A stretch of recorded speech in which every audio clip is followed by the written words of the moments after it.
Bismillahirrahmanirrahim. Assalamualaikum warahmatullahi wabarakatuh. Alhamdulillah, hari ini kita masih diberi kesempatan oleh Allah guna belajar lagi.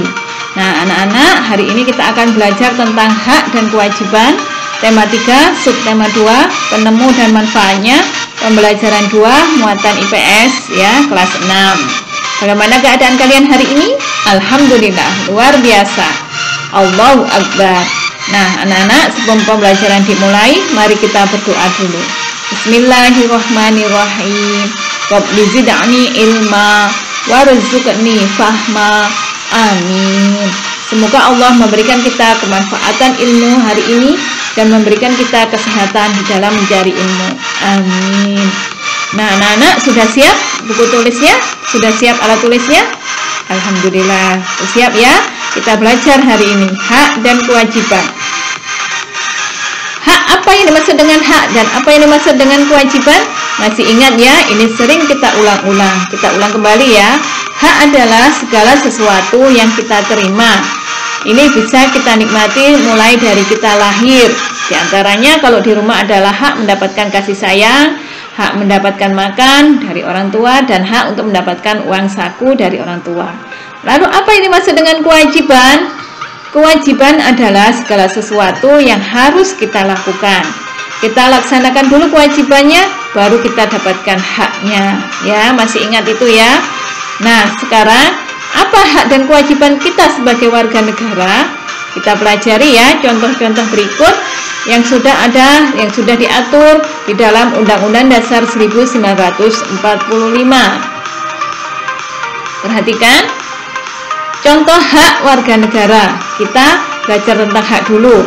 Apa saja? Yang pertama adalah hak mendapat perlindungan hukum.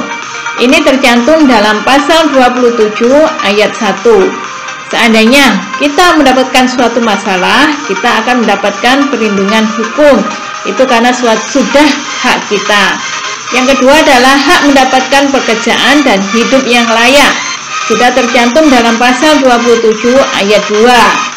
Jadi kalau misalnya sekarang kita sudah mendapatkan KIS ya, Kartu Indonesia Sejahtera. Itu adalah salah satu dari program pemerintah agar masyarakat mendapatkan pekerjaan dan hidup yang layak. Contoh yang ketiga adalah hak mendapatkan kedudukan yang sama di mata hukum dan dalam pemerintahan. Ini tercantum dalam pasal 28D ayat 1. Jadi antara si miskin, si kaya, atau pejabat maupun bukan pejabat, kedudukannya adalah sama di mata hukum. Kalau beliau salah, maka harus mendapatkan hukuman yang setimpal dengan perbuatannya. Contoh yang keempat adalah bebas memilih, memeluk, dan menjalankan agama yang dipercayai. Ini tercantum dalam pasal 29 ayat 2. Jadi kita boleh memilih agama yang sesuai dengan kepercayaan kita. Kita tidak boleh memaksakan orang untuk memeluk agama sesuai dengan keyakinan kita. Contoh selanjutnya yaitu bebas memilih, memeluk, dan menjalankan agama yang dipercayai. Ya, sama dengan yang tadi ya. Yang terakhir adalah hak untuk memperoleh pendidikan dan pengajaran. Jadi hak untuk memperoleh pendidikan dan pengajaran sama antara si kaya dengan si miskin. Ya, paham ya contoh hak warga negara di dalam Undang-Undang Dasar 1945? Insya Allah sudah hafal semuanya. Amin.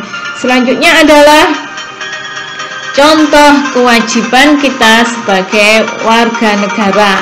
Apa saja itu yang tercantum di dalam Undang-Undang Dasar 1945?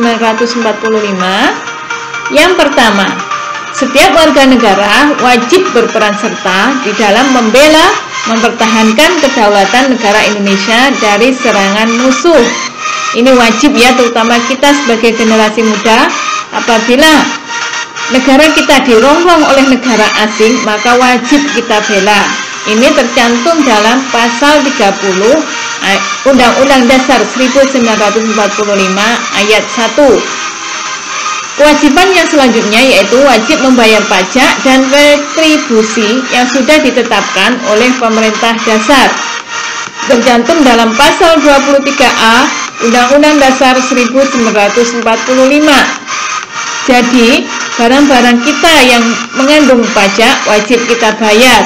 Ini semuanya wajib, baik si kaya maupun si miskin yang sudah mempunyai barang-barang wajib pajak.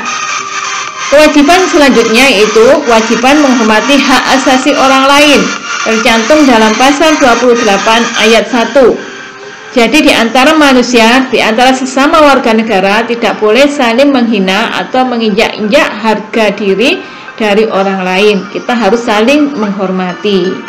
Kewajiban selanjutnya yaitu tiap warga negara wajib turut serta dalam pembangunan untuk memajukan bangsa ke arah yang lebih baik, tercantum dalam pasal 28 secara global. Terutama kita sebagai pelajar, bagaimana kewajiban kita untuk ikut serta dalam pembangunan Indonesia? Iya, kewajiban kita adalah belajar. Supaya apa kita belajar? Supaya bangsa Indonesia ada menjadi negara yang maju, tidak dianggap remeh oleh negara-negara yang lain.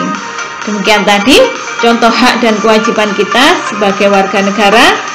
Kalian bisa belajar tentang contoh hak dan kewajiban di rumah, di sekolah maupun di masyarakat.